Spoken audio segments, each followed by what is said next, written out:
Hello, welcome to Knife Delights. Just real quick, it's Wednesday morning. I'm on my drive into work. We happen to be in a tornado watch right now. Just thought I'd let you capture some of the cloud action going on. Yeah, got multi-layers of clouds here. And winds out of the east pretty strong. Nothing ever good seems to come out of a wind from the east. Always seems to be bad weather. I'm going to pull over here for just a second.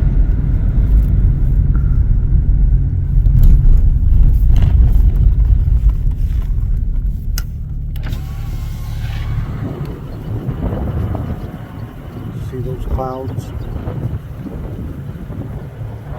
The sun's out. I don't see any wall clouds coming in, but it's a little darker off to the east from me. So we'll just see what happens. Well, hello. You saw the footage there on Tuesday. Had a lot of tornado warnings issued. There's only one funnel cloud that I know of that was about 40 miles away, so we kind of dodged a bullet, but sure had the potential for a lot of bad weather. We're going to swing through this little town here real quick.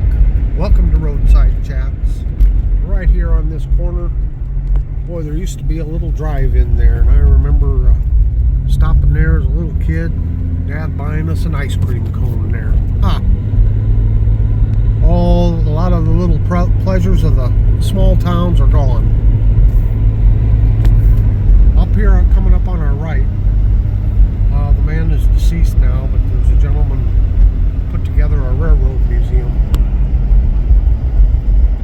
Try to get slowed down here.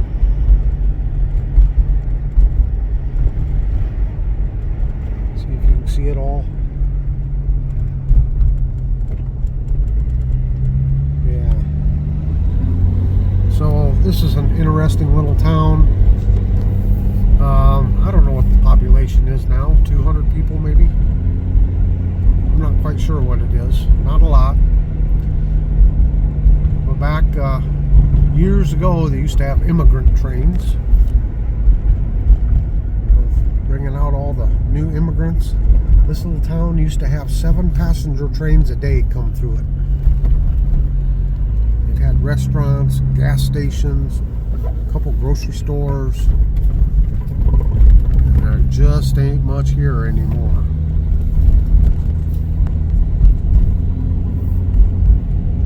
About the only thing we got, or the town's got going for it, like I said before, is the big grain elevators. Just not much. A lot of the business district has been torn down. There used to be buildings there. Of course, there's those buildings there.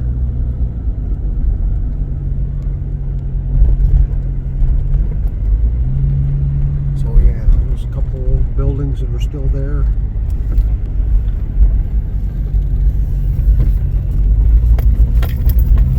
So I don't know if you had a chance to. Oh yeah, they even had an opera house. That's the old opera house right there.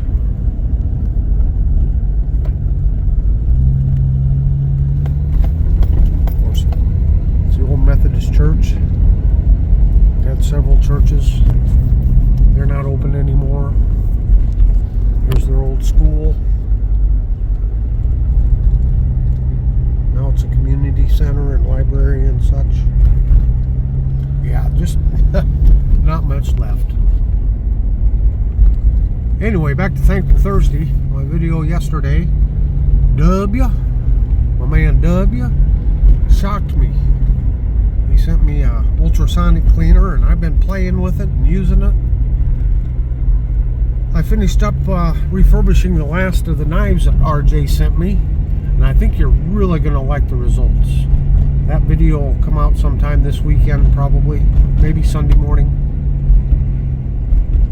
But yeah, what an awesome gift that was. I've been wanting to get one for so long. That was just so thoughtful and kind to him. Just one more example of what a great community we have.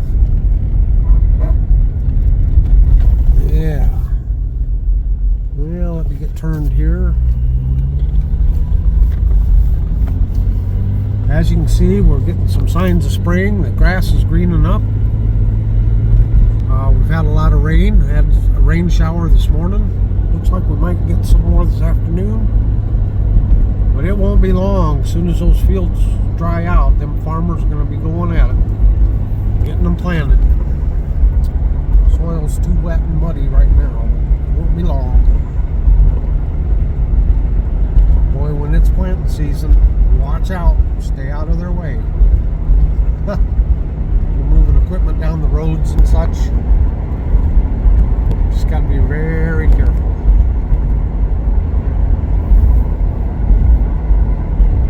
So a couple things. I get emails from East Texas Hardware. They're a case dealer. And I also get emails from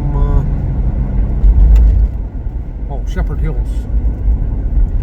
And both of those, you might want to check out their websites. It looks like they're clearing out some of their old stock because they had some pretty good sales on case knives. If you're one of those that likes to collect case knives, had some pretty nice knives. And I think some of them on the Shepherd Hills site was like 40% off.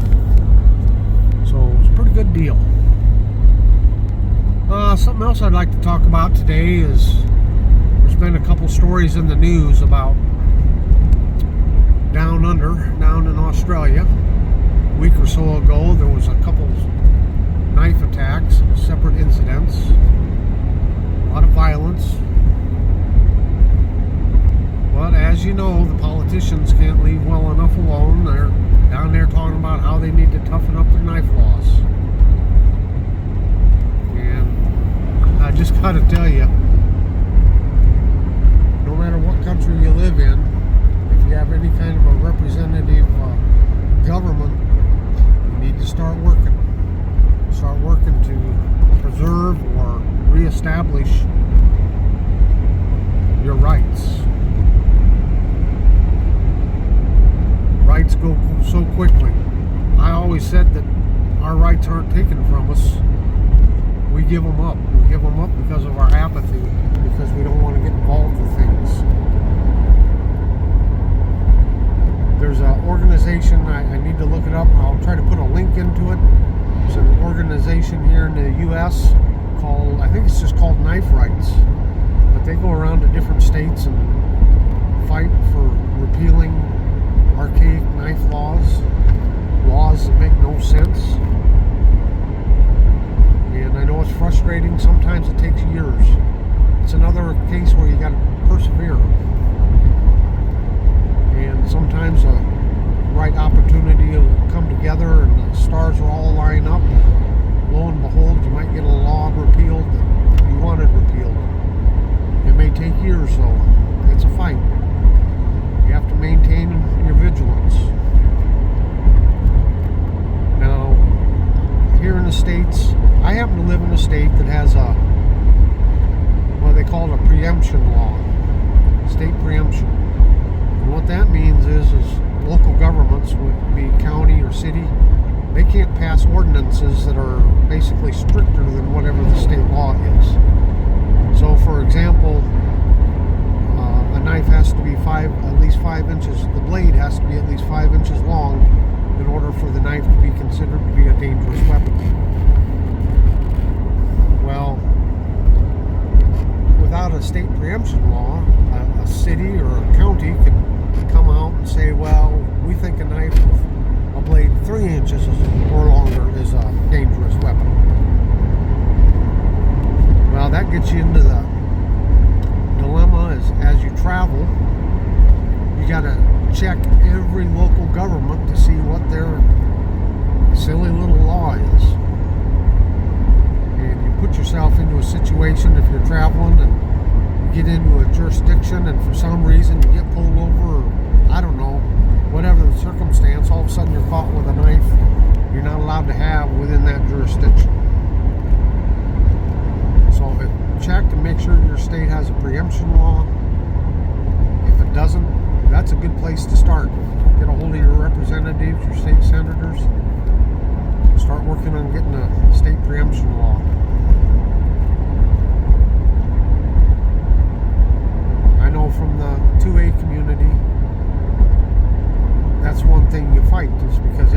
city has its own little ordinance.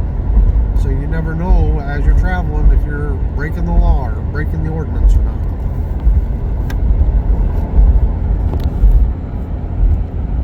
Boy, it's a nice sunshiny day, although it looks like it's going to cloud over again.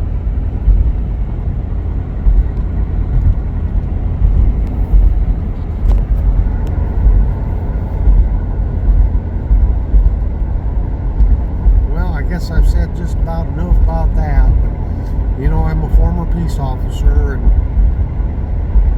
I know there can be some officers out there that get a little overzealous at times, unnecessarily.